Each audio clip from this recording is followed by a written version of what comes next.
وَلَقَدْ يَسَّرْنَا الْقُرْآنَ لِلذِّكْرِ فَهَلْ مِن مُّدَّكِرٍ نحمدہ ونصلی علی رسولہ الکریم اما بعد اعوذ باللہ من الشیطان الرجیم بسم اللہ الرحمن الرحیم وَإِمَّا نُرِيَنَّكَ بَعْضَ الَّذِي نَعِدُهُمْ أَوْ نَتَوَفَّيَنَّكَ وَإِنَّمَا عَلَيْكَ الْبَلَاغُ وَعَلَيْنَا الْحِسَابُ۔ اے نبی صلی اللہ علیہ وسلم، ان کے ساتھ کیا معاملہ ہونا ہے؟ یہ قریش مکہ کے ساتھ ہو سکتا ہے اس کا بعض حصہ تو جو ان کو اللہ کی طرف سے سزا ملنی ہے، اس کا بعض حصہ تو ہم آپ کو دکھا دیں، جس کا ہم نے وعدہ کیا ہے، جس کا ہم آپ کو بار بار وعدہ دلا رہے ہیں اور ان کو وعید دے رہے ہیں کہ ان کے ساتھ یہ ہوگا۔ او نتوفینک، یا پھر یہ ہے کہ آپ کو ہم فوت کر لیں، آپ کو ہم اپنے پاس بلا لیں۔ او نتوفینک، اور پھر اگر آپ کو بلا بھی لیں گے فَإِنَّمَا عَلَيْكَ الْبَلَاغُ وَعَلَيْنَا الْحِسَابُ، تو آپ کی ذمہ داری نہیں ہے۔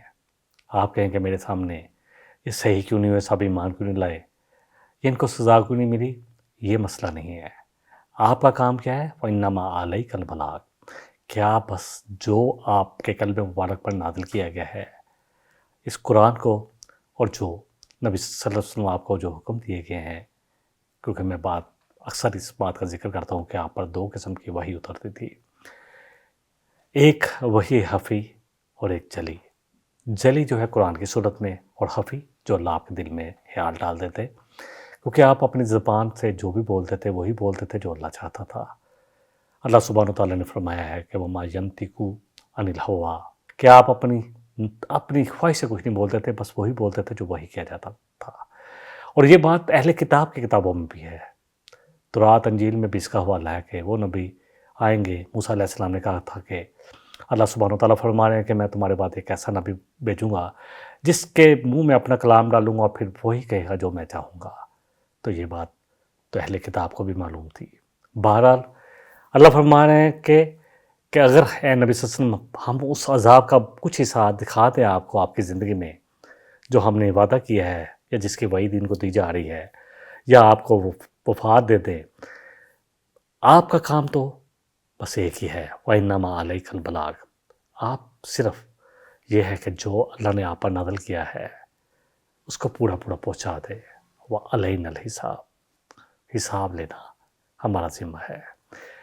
آج ہمارا جو ہے ایز اے نبی صلی اللہ علیہ وسلم کے امتی، ایز اے مسلم، ہم پر بھی یہی ذمہ داری ہے کہ ہم لوگوں تک اللہ اور اس کے رسول کی بات کو پہنچا دیں، حساب نہیں لینا، خود کسی کے بارے میں ججمنٹ نہیں کرنی کہ یہ تو ہے ہی کافر، یہ منافق ہے، اللہ تعالیٰ معاف کرے، کیونکہ ہمیں نہیں پتہ کس کے دل میں کیا ہے۔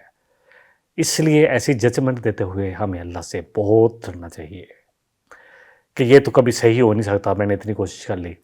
ایسی باتیں منہ سے نکالتے ہوئے 100 دفعہ ہمیں سوچنا ہے اور ڈرنا ہے، یا اپنے طور پر فیصلے کیے کہ فلاں جو مر گیا تھا دیکھا اس کا چہرہ کیسا بگڑا ہوا تھا، معاملہ فَإِنَّمَا عَلَيْكَ الْبَلَاغُ وَعَلَيْنَا الْحِسَابُ، کیا اب اس کا بڑا سخت حساب ہوگا؟ حساب نہ لینا ہے، کسی کا چہرہ بگڑا ہے یا کسی کو کہنا کہ اس کا چہرے پہ بڑا روپ تھا، یا یہ سمجھنا کہ ولی اللہ جو ہے یہ تو اللہ والے ہیں، اب ان کی بجائے جا کے ان کے لیے مغفرت کی دعا کرنا، اب ان سے مانگنا یا ان سے کہنا کہ ہماری اللہ کے ہاں سفارش کرنا، یہ سب کچھ اس میں آ جاتا ہے۔ میرا اور آپ کا ذمہ ایز اے مسلم، جس کے ذمہ ہمارے جو اللہ نے کہا ہے کہ جو نبی صلی اللہ علیہ وسلم نے فرمایا ہے کہ آپ نے فرمایا فَلْيُبَلِّغِ الشَّاهِدُ الْغَائِبَ کہ پہنچا دو ہر اس شخص تک جس تک نہیں پہنچا۔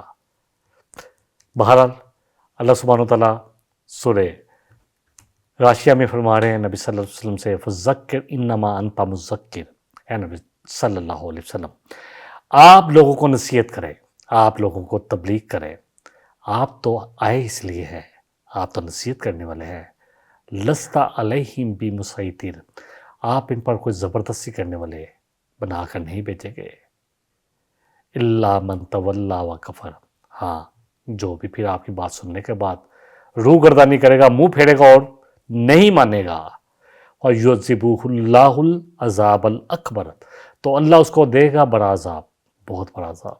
اِنَّا إِلَيْنَا إِيَابَهُمْ، آنا تو ان کو ہمارے پاس ہی ہے، ثُمَّ إِنَّ عَلَيْنَا حِسَابَهُمْ، پھر حساب لے لیں گے ہم۔ دیکھیں ہم کسی کا حساب لینے نہیں بیٹھیں گے۔ پہلی بات، دعوت کا اگر کام کرنا ہے میں نے اور آپ نے کبھی بھی، تو ججمنٹل نہیں ہونا لوگوں کے بارے میں کہ یہ فلاں ہے، یہ فلاں ہے۔ ہو سکتا ہے کس کو اللہ کب بدل دے اور ہمیں کب، اگر ہم آج دین پر چلنے کی ٹوٹی پھوٹی کوشش کریں تو کہیں کب ہم پھر نہ بھٹک جائیں زمانے کی باتوں میں آ کر۔ تو اس لیے رسول اکرم صلی اللہ علیہ وسلم کی ذمہ داری، یہ آیت واضح کرتے کہ آپ صلی اللہ علیہ وسلم کی ذمہ داری صرف اللہ کا پیغام پہنچانا تھا، عمل کر کے دکھانا تھا جو آپ کہہ رہے تھے اس پر۔ ہدایت دینا یا عذاب نازل کرنا یہ آپ کے اختیار میں نہیں تھا، یہ اللہ کے اختیار میں تھا۔ اِنَّکَ لَا تَہْدِی مَنْ أَحْبَبْتَ وَلَکِنَّ اللَّهَ يَہْدِی مَن یَشَاءُ وَهُوَ أَعْلَمُ بِالْمُہْتَدِینَ۔ سورہ قصص سورہ نمبر 28 آیت 56 میں اللہ فرما رہے ہیں کہ اے نبی صلی اللہ علیہ وسلم، آپ جتنی بھی چاہت کر لیں آپ کسی کو ہدایت نہیں دے سکتے۔ ہدایت اسی کو ملے گی جس کے لیے اللہ چاہے گا، اور اللہ جانتا ہے کہ دل میں کس کے طلب ہے۔ وہ عالم بالمہتدین، کون ہے جو دل سے ہدایت کی طرف آنا چاہتے ہیں، جن پر تھوڑی بہت دلوں پر گرد و غبار رہی ہے، وہ جیسے چھٹے گی تو وہ آ جائیں گے ہدایت کی طرف۔ جیسے حضرت حمزہ 8 سال لگے، عمر فاروق کو 8 سال لگے، اللہ اکبر، لیکن ایسے آئے، اللہ اکبر۔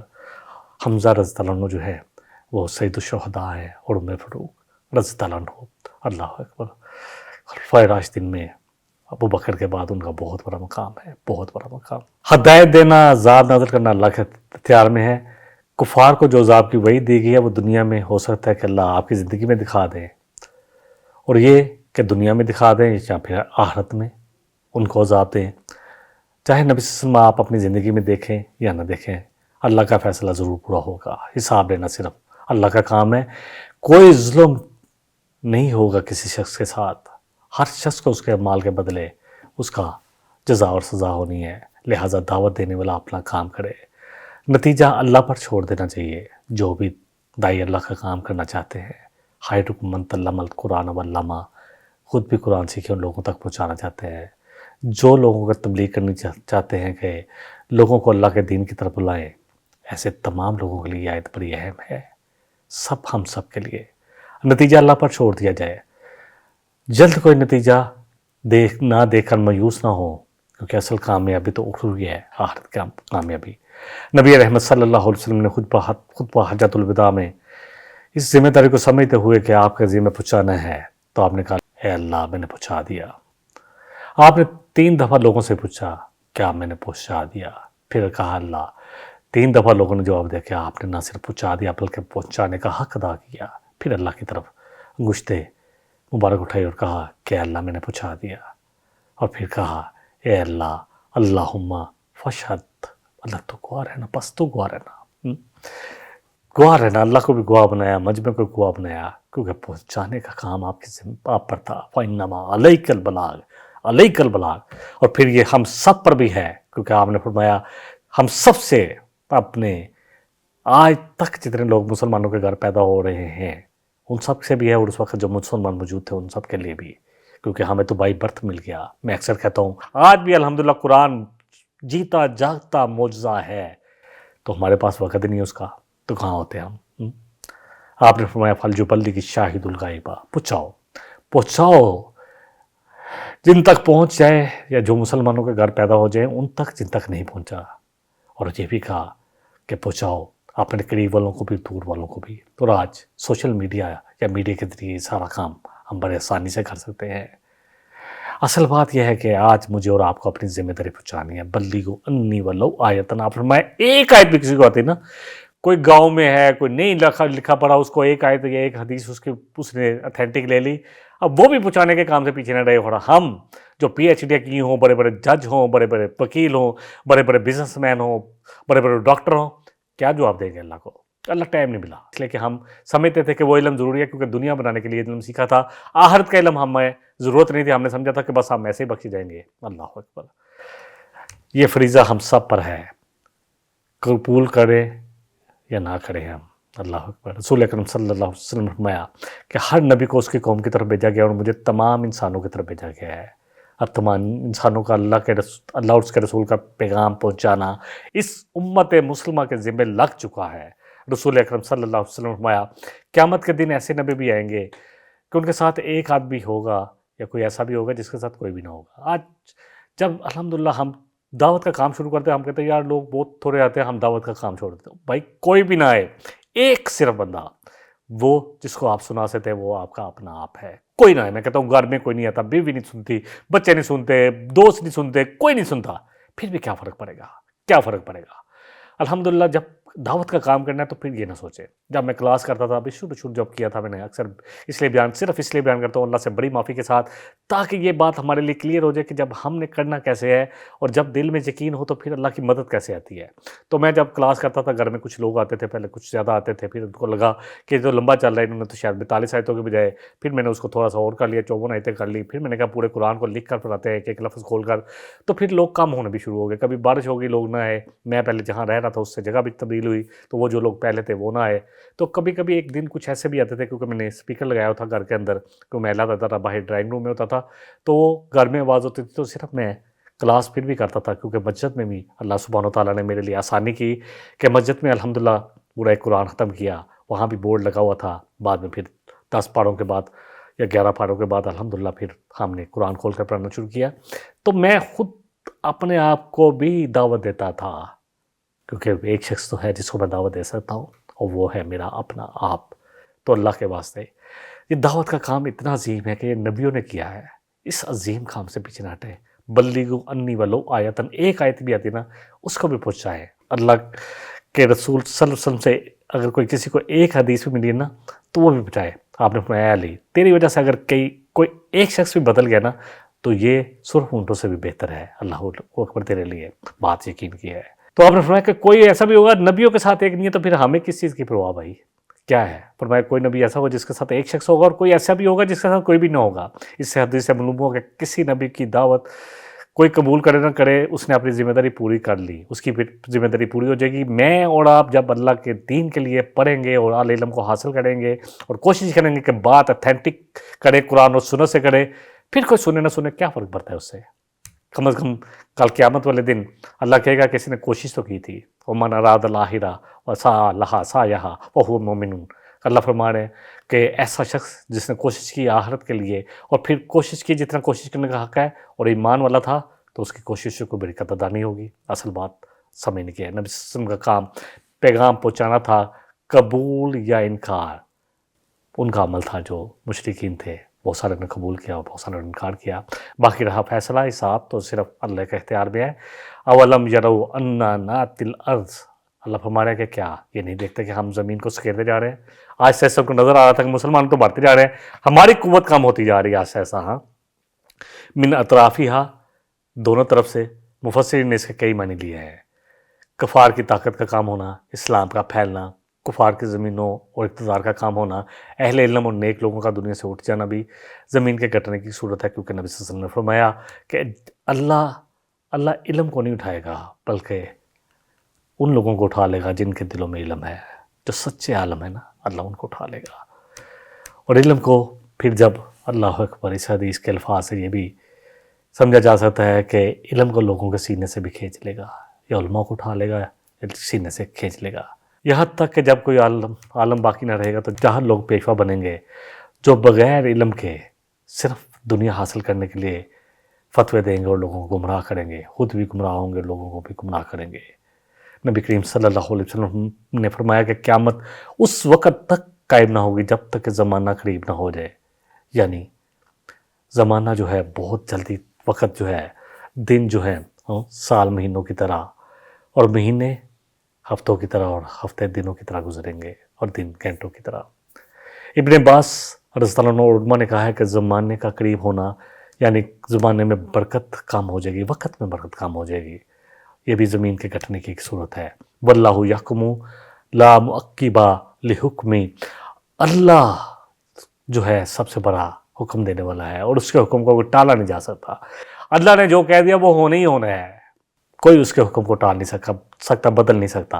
وَهُوَ سَرِيعُ الْحِسَابِ، ہاں وقت مقرر ہے، وہ بہت، جب وقت آ جائے گا پھر ایک لمحے کی نہ تحیر ہوگی، اور نہ ہی ایک لمحے کی پہلے آ سکتا ہے وہ فوراً حساب لے لیا جائے گا. یعنی اللہ کا فیصلہ حتمی ہے, کوئی اسے روک نہیں سکتا, کوئی اس کو بدل نہیں سکتا.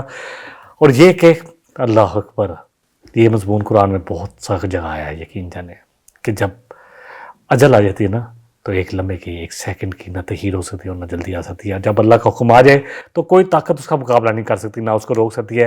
یعنی قیامت کا حساب بھی یقینی ہے, اور بعض اوقات دنیا میں بھی سزا جلد آ جاتی ہے. دنیا کی طاقتیں یا دنیا کے اقتدار مستقل نہیں ہوتے. کبھی عروج تھا خلافت راستہ میں مسلمانوں کا, پھر آہستہ آہستہ بگاڑ آیا, پھر دجلہ اور فرات میں مسلمانوں کی علم کی کتابیں بہی, اور ساتھ ساتھ ان کے خون بھی بہے, کھوپڑیوں کے مینار بنائے گئے. اللہ اکبر, چنگیزاں اور ہلاکو ہاں, اور پھر انہی میں سے اللہ نے چن لیا گریٹ آٹومن امپائر جو ہے, وہی مسلمان ہوئے. اور پھر ایک بڑی جو ہے بڑی سلطنت مسلمانوں کی قائم ہوئی, خلافت عثمانیہ. اور پھر آج پھر زوال پہ ہے مسلمان, آج پھر زوال میں ہے. انشاءاللہ تعالیٰ وقت آئے گا کہ پھر سنبھلیں گے, امام مہدی بھی آئیں گے, عیسیٰ علیہ السلام بھی آئیں گے. لیکن اس سے پہلے اتنی بڑی آزمائش ہے جو فلسطین میں ہوا, اور نبی صلی اللہ علیہ وسلم کی وہ حدیث کہ المحمۃ العظمیٰ, جو بہت بڑی آرماگیڈون جس کو کہتے ہیں, حق اور باطل کی جو لڑائی ہونی ہے. عیسائیوں کے ہاں بھی اس کا ذکر ہے, یہود کے ہاں بھی ذکر ہے کہ اس میں اتنا قتل ہوگا, اتنا خون بہے گا کہ اگر ایک باپ کے 100 بیٹے ہوں گے تو 99 قتل ہو جائیں گے. اتنا خون بہنا ہے. کرنا کیا ہے؟ کرنا ہے تیاری. جانا تو ہے الحمدللہ. آج لوگ جو ٹریڈنگ ہو رہی ہے, کوئی سونا جمع کر رہا ہے, کوئی پتہ نہیں کیا کیا کر رہا ہے. لوگ مجھ سے کہتے ہیں کہ جی آپ نے کوئی انویسٹمنٹ تو نہیں کی. تو میں نے کہا مجھے کیا ضرورت ہے, اللہ کا شکر ہے الحمدللہ ثم الحمدللہ. میں آج بھی کہتا ہوں کہ ہم بزنس کرتے ہیں, بزنس میں کتنے لوگوں کو روزگار ملتا ہے, اس کی اپنی برکات ہیں. اسی طرح سٹاک کر لینا, چیزوں کو رکھ لینا, اور پھر اگر میں سمجھتا ہوں کہ جو لوگ سمجھتے ہیں کہ جی وہ کل جنگیں لگیں گی تو سونا کام آئے گا, میں کہتا ہوں کہ جس کے پاس سونا ہوا سب سے پہلے اس کو قتل کیا جائے گا. لوگ اتنا چھینا چھانی کا عالم ہوگا. اس لیے اللہ سے ڈرتے ہوئے ہمیں, کیونکہ آج پورا معاشرہ اس طرف لگا ہوا ہے کہ ہم چاندی لے لو, سونا لے لو, جو حالات چل رہے ہیں اس میں انویسٹ کر دو, کرپٹو کرنسی اس میں انویسٹ کر دو, اتنے کا تھا اتنا ہو گیا. کس کو پتہ ہے وہ کہاں ہے؟ وہ اللہ کے واسطے. کاروبار سنت ہے, نبی صلی اللہ علیہ وسلم نے بھی معاش کیا, اور بھی کتنے رسولوں نے کیا, اور پھر صحابہ نے بھی معاش کیا. حضرت عثمان نے غنی ہو رضی اللہ عنہ ہو, حضرت ابو بکر صدیق رضی اللہ عنہ ہو, اسی طرح عبد الرحمن بن عوف ہوں, جو ہے حضرت زبیر ہوں, یہ سب زبیر بن عوام, یہ سب کے سب تاجر تھے. اللہ اکبر. پہلے انبیاء علیہ السلام کے خلاف سازشیں کی گئی, مگر آخرکار اللہ کا فیصلہ آ جاتا ہے. پھر جتنی بھی جنہوں نے کیا تھا مکر, اللہ ہمارے کہ کوئی اللہ کے فیصلے سے بچ نہیں سکتا. وَقَدْ مَكَرَ الَّذِينَ مِن قَبْلِهِمْ, اس سے پہلے بھی انہوں نے بہت ساری سازشیں کی رسولوں کے خلاف. قوم نوح کے خلاف سازشیں کی. اس طرح آپ دیکھ لیں جو قوم عاد تھی انہوں نے حضرت ہود علیہ السلام کے خلاف کی, قوم سمود نے حضرت صالح علیہ السلام کے خلاف سازش کی, قوم لوط نے لوط علیہ السلام کے خلاف سازش کی, مدین والوں نے شعیب علیہ السلام کے خلاف سازش کی. بچے کون؟ رسول اور ان کے ساتھ ان کی تباہ کرنے والے جو تھے. ہم پڑھ رہے ہیں, اس کو ہم نے پڑھا ہے, سورہ ہود میں بھی پڑھا ہے, سورہ الاعراف میں بھی پڑھا ہے کہ کیسے ایک کے بعد ایک کو اللہ نے تہس نہس کر دیا, مٹا دیا دنیا سے. بہرحال اللہ فرما رہے ہیں کہ جب یہ آپ کے خلاف سازشیں کر رہے ہیں نا, اور پھر اللہ ہم نے پڑھا تھا قرآن میں سورہ انفال میں کہ جب یہ کافر آپ کے خلاف سازشیں کر رہے تھے, لیثبتوک او یقتلوک, کہ آپ کو یا قید کر دیا جائے یا قتل کر دیا جائے, او یخرجوک, یا آپ کو جلا وطن کر دیا جائے. اور یمکرون, اور یہ سازشیں کر رہے تھے, اور یمکر اللہ, اور اللہ تدبیر کر رہا تھا. پلاننگ تو اللہ کی چلی تھی نا, ہی از دا پلانر, کیونکہ وہی پلانر ہر وقت. اور یمکر اللہ واللہ خیر الماکرین, اور اللہ سب سے بہتر تدبیر کرنے والا ہے. اسی طرح اللہ فرما رہے سورہ نمل میں وَمَكَرُوا مَكْرًا وَمَكَرْنَا مَكْرًا, اللہ کہہ رہے ہیں انہوں نے چال کی اور بہت بڑی چالیں چلی. وَهُمْ لَا يَشْعُرُونَ, لیکن ان کو شعور نہیں تھا. فَانظُرْ كَيْفَ كَانَ عَاقِبَةُ مَكْرِهِمْ, تو ان کی سازشوں کا کیا انجام ہوا. اَنَّا دَمَّرْنَاهُمْ, ہم نے ان کو تہس نہس کر دیا. وَقَوْمَهُمْ, ان کی قوموں کو جنہوں نے بڑے بڑے سردار تھے ان کو بھی, ان کی قوموں کو, اجمعین, سب کے سب کو. وَلِلَّهِ الْمَكْرُ جَمِيعًا, اللہ ہی کے لیے ساری تدبیریں, اصل تدبیر اللہ کے ہاتھ میں ہے. یہ انجام کار اللہ کے ہاتھ میں ہے، فیصلہ ہمیشہ وہی ہوتا ہے جو اللہ چاہتے ہیں۔ اگر دنیا میں مومنوں کو کامیابی نہ ملے تو آخرت کی اخروی کامیابی تو ان کے سامنے کھڑی ہے، ہمیں جمے رہنا ہے۔ فیصلہ اللہ کا چلتا ہے، انسان کی چالیں محدود ہیں جبکہ اللہ کی تدبیر کامل ہے۔ ہر عمل اللہ کے علم میں ہے، انجام کار اہل ایمان کا ہی سب سے بہتر ہوتا ہے۔ یعلم ما تکسب کل نفس، وہ جانتا ہے جو کمائی کی ہے ہر جان نے، وہ جانتا ہے نا، یعلم ما تکسب کل نفس، کیونکہ ہر نفس جو کماتا ہے اللہ کو پتہ ہے، کیونکہ جتنا زمانے میں فساد پھیلا ہوا ہے، جو فساد کما رہا ہے یا جو اچھا کر رہا ہے، ہر نفس کے بارے میں جانتا ہے کہ اس نے کیا کمائی کی ہے، اچھی کمائی یا بری کمائی۔ اللہ فرما رہا ہے ظہر الفساد فی البر والبحر، آج جو ہو رہا ہے نا پوری دنیا میں، یہ آیت اس پر اترتی ہے پوری کی پوری کہ فساد پھیل گیا سمندروں میں اور خشکی پر، بما کسبت ایدی الناس، لوگوں کی اپنی کمائی ہے۔ ایٹم بم خود بنایا انسان کو تباہ کرنے کے لیے، آرٹیفیشل انٹیلیجنس بنائی، اب کیا کیا نہیں بن گیا، ہائیڈروجن بم بن گیا، پوری انسانیت کو تباہ کرنے کا سامان خود انسانوں نے نکال لیا ہے۔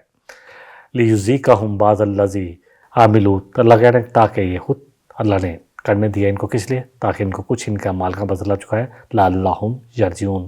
اور یہ جو تھوڑی بہت ہم پر تھوڑے بہت آ رہے ہیں نا، مشکلیں آ رہی ہیں مسلمانوں پہ، اللہ کے واسطے اس آیت کو سمجھے، اللہ کہہ رہے ہیں تاکہ وہ لوٹ آئے اللہ کے دین کی طرف، آ جائے اپنے اصل کی طرف، آ جائے اپنے سلاف کی طرف، آئے صحابہ کے عمل کی طرف۔ نبی صلی اللہ علیہ وسلم نے فرمایا کہ ایک ہی گروہ ہے جو کامیاب ہوگا، جو میرے اور میرے صحابہ کے طریقے پر ہوگا۔ آپ نے فرمایا کہ امت مسلمان پر یہ سب قومیں اس طرح ٹوٹ پڑے گی جیسے کہ بھوکے دسترخوان پر۔ فرمایا کیا وجہ ہے کہ اللہ کے رسول کیا تعداد میں کم ہو جائیں گے؟ کہا نہیں، تم میں دو چیزیں پیدا ہو جائیں گی۔ کیا؟ پوچھا کیا؟ کہا تم میں وہن پیدا ہو جائے گا۔ مل وہن یا رسول اللہ، یہ وہن کیا ہے؟ کہا تو آپ نے فرمایا حب الدنیا و کراہت الموت۔ ایک حدیث میں یہ ہے الفاظ اور ایک میں ہے حب الدنیا و کراہت الجہاد، اللہ کی راہ میں لڑنا نہیں چاہو گے، ایک ہی بات ہے، اور جہاد نہیں کرو گے کہیں موت نہ آ جائے۔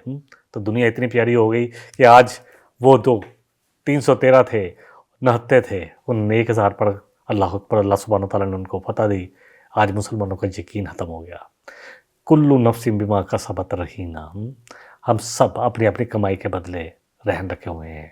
سورہ مدثر کی آیت نمبر 38 ہے۔ اللہ کہتا ہے کہ جو بھی تم کرو گے نا، سب کو ان کی کمائی کے بدلے جو بھی ملے گا، ہر نفس کو وہی ملے گا۔ تو ہر نفس جو ہے نا، ہم سب گروی پڑے ہوئے ہیں، چرانے اپنی جان کو، اللہ کے عذاب سے بچانے اپنے آپ کو۔ وَسَيَعْلَمُ الْكُفَّارُ لِمَنْ عُقْبَى الدَّارِ، کہ کن کے لیے ہے آخرت کا ٹھکانہ۔ اللہ اکبر، دیکھیں آخرت کا ٹھکانہ تو انہی کے لیے ہے، یہ بہتر ٹھکانہ جو ہے یہ تو انہی کے لیے ہے جو اللہ کی بات کو مان کر چلیں گے۔ وَيَقُولُ الَّذِينَ كَفَرُوا لَسْتَ مُرْسَلًا، اور یہ کہتے ہیں کافر کیا آپ نہیں ہیں رسول۔ اللہ اکبر، آپ سے کہتے تھے کہ آپ رسول نہیں ہیں، ہم نہیں مانتے آپ کا رسول۔ قُلْ كَفَىٰ بِاللَّهِ شَهِيدًا بَيْنِي وَبَيْنَكُمْ، کہیے کہ اللہ کافی ہے، مجھے تمہاری گواہی کی ضرورت نہیں ہے، اللہ کافی ہے میرے اور تمہارے درمیان گواہی کے لیے۔ اللہ کو پتہ ہے کہ اللہ نے مجھے چنا ہے، اللہ سبحانہ تعالیٰ نے اپنی وحی، یہ زندگی، یہ روح میرے قلب مبارک پر نازل کی ہے، اور میں جو کہہ رہا ہوں سچ کہہ رہا ہوں۔ وَبَيْنَكُمْ وَمَنْ عِنْدَهُ عِلْمُ الْكِتَابِ، اور اسی کے پاس ہے، اور جو وہ بھی جانتے ہیں جن کے پاس کتاب کا علم ہے، الکتاب، جو یہود و نصارہ میں سے بھی سچے لوگ ہیں نا، اور جو صحیح علم پر چلنے والے ہیں، ان کو بھی پتہ ہے کہ آخری رسول آنے والے ہیں۔ مکہ کے مشرکین محمد صلی اللہ علیہ وسلم کی رسالت کا انکار کرتے تھے، اور کہتے ہیں کہ آپ اللہ کے رسول نہیں ہیں، ہم نہیں مانیں گے۔ اللہ تعالیٰ نے فرمایا کہ آپ کہہ دیں کہ اللہ خود میری صداقت کا گواہ ہے، وہ اس کو پتہ ہے کہ میں اللہ کا رسول ہوں، اور خود تم لوگ بھی میری سیرت کو دیکھتے ہو، میں تمہارے درمیان 40 سال گزار چکا ہوں، میں نے کوئی ایسی بات آج تک نہیں کی۔ اور اس قرآن کا نزول جس کو تم چھپ پر سنتے ہو، اور اس جیسی ایک صورت کا بھی چیلنج تم قبول نہیں کرتے لانے سے قاصر ہو، اور اہل کتاب میں سے وہ لوگ جو علم رکھتے ہیں وہ بھی گواہ ہیں، جیسے کہ ورقہ بن نوفل، جب آپ غار حرا سے آئے تھے تو حضرت حتیجہ الکبریٰ اپنے چچا زاد کے پاس لے گئے، کیونکہ آپ ڈرے ہوئے تھے۔ آپ نے کہا مجھے کمبل اڑا دو، مجھے چادر اڑا دو، شیورنگ ہو رہی تھی، پسینہ آ رہا تھا، کیونکہ آپ ایک دفعہ ڈر گئے تھے کہ جبرائیل علیہ السلام کو آپ نے اپنی اصل حالت میں دیکھا تھا، آسمان پر پر پھیلائے ہوئے۔ تو پھر جب ورقہ بن نوفل سے آ کر بیان کیا کہ میں نے یہ دیکھا ہے چچا جان، کیونکہ آپ وہ بڑے تھے عمر میں، تو کہے کہ یہ تو وہی ناموس ہے جو موسیٰ علیہ السلام پر اترا۔ اللہ اکبر، ایسا ہوا نہیں کہ جب کہیں ایسی بات لوگوں کے سامنے بیان کرے تو قوم اس کو نکال نہ دے، تو کہا کیا میری قوم مجھے نکال دے گی؟ فرمایا جو بھی ایسی کلام لے کر آیا ہے تو اس کی قوم اس کے خلاف ہو جاتی ہے۔ اور اسی طرح اللہ سبحانہ و تعالیٰ نے بہت جگہ اللہ کا تعارف بھی کرایا ہے، جیسے سورہ الاعراف کی آیت نمبر 156-57 میں آتا ہے، اللہ فرمانے ورحمتی وسعت کل شیء، میری رحمت ہر چیز پر چھائی ہوئی ہے، فَسَأَكْتُبُوهَا لِلَّذِينَ يَتَّقُونَ، اور میں نے لکھ دیا ہے اس کو، لازم لکھ دیا ہے ان لوگوں کے لیے جو اللہ سے تقوی اختیار کریں گے۔ تقوی کے بارے میں بہت دفعہ بیان کر چکا، وَيُؤْتُونَ الزَّكَاةَ، اور اپنا تزکیہ کریں گے، زکوٰۃ ادا کریں گے اور تزکیہ بھی کریں گے، وَالَّذِينَ هُمْ بِآيَاتِنَا يُؤْمِنُونَ، اور وہ لوگ جو ہماری قرآنی اور کونی کائنات میں جو نشانیاں پھیلی ان پر ایمان لائیں گے، الَّذِينَ يَتَّبِعُونَ الرَّسُولَ النَّبِيَّ الْأُمِّيَّ الَّذِي يَجِدُونَهُ مَكْتُوبًا عِندَهُمْ فِي التَّوْرَاةِ، اور وہ لوگ جو جانتے ہیں اللہ پر اتباع کریں گے، ایمان بھی لائیں گے، اتباع بھی کریں گے، کس پر؟ اللہ پر، اس رسول نبی پر صلی اللہ علیہ وسلم پر، امی جو پہلے پڑھے لکھے نہیں ہوں گے، کہ پہلے سے پڑھے لکھے تھے تو انہوں نے اپنی طرف بنا لیا، یہ بھی بہت بڑا معجزہ ہے۔ اور پھر سب سے بڑی بات ہے کہ پڑھنے کے لیے آپ کو کسی نہ کسی کے آگے تو زور زانو بیٹھنا پڑتا نا، تو آپ کی براہ راست تعلیم کا انتظام اللہ نے کیا ہے آپ پر وحی کے ذریعے، جبریل امین کے ذریعے۔ یجدونہ مکتوبا عندہم فی التوراۃ، تو پاتے ہیں اللہ اس طرح فرمانے سورہ شعراء میں، اولم یکن لہم آیتن، کیا ان کے لیے نشانی نہیں ہے، ان یعلمہ علماء بنی اسرائیل، کہ ان کو جانتے ہیں، اللہ اکبر، سب معلوم ہے جو بنی اسرائیل کے بڑے بڑے علماء ہیں، جیسے عبداللہ بن مبارک رضی اللہ عنہ ایمان لے آئے، انہوں نے فوراً پہچان لیا آپ کو کیونکہ کتابوں میں لکھا ہوا تھا۔ اس طرح صفیہ بنت حی فرماتی ہیں کہ جب نبی صلی اللہ علیہ وسلم آپ آئے تو میرے چچا اور میرا باپ آپس میں کہہ رہے تھے، انہوں نے باپ بڑے عالم تھے، انہوں نے چچا کو بھیجا کہ جا کر دیکھو کہ وہی ہیں جن کی نشانیاں لکھی ہوئی ہیں، تو آ کے کہا کہ یہ وہی ہیں، نشانیاں تو وہی لگ رہی ہیں۔ کہا کہ نہیں مانیں گے کیونکہ یہ تو بنی اسماعیل میں سے آ گئے، ہم تو بنی اسرائیل میں انتظار کر رہے تھے کہ رسول آئیں گے، اور انکار کر دیا۔ تو یہ تھی انکار کی وجہ، ورنہ وہ سب جانتے تھے، وہ اپنے قرآن میں کہا کہ اس طرح پہچانتے تھے اس کتاب کو، آیا نبی صلی اللہ علیہ وسلم آپ کو جس طرح کہ اپنے بیٹوں کو پہچانتے ہو۔ اور عبداللہ بن مبارک کہتے ہیں کہ اپنے بیٹوں کے بارے میں تو ہمیں شک ہو سکتا تھا، اس کتاب اور نبی صلی اللہ علیہ وسلم پر تو اتنا بھی شک نہیں تھا۔ بہرحال ضد کی وجہ سے انکار کیا۔ اللہ تعالیٰ مجھے اور آپ کو، ہم نے جو بھی کہا، جو بھی سن رہے ہیں نا، اللہ کرے آئیں اس الکتاب کی طرف، اور آئیں نبی رحمت صلی اللہ علیہ وسلم کے پیارے فرمان اور آپ کی مبارک زندگی کی طرف، آپ کی کامل اتباع، اللہ اور اس کے رسول کی اطاعت، یہی ہے ہمارے لیے زندگی کامیابی کا راستہ۔ واخر دعوانا ان الحمدللہ رب العالمین۔ إن هذا القرآن يهدي للتي هي أقوم ويبشر المؤمنين الذين يعملون الصالحات أن لهم أجرا كبيرا۔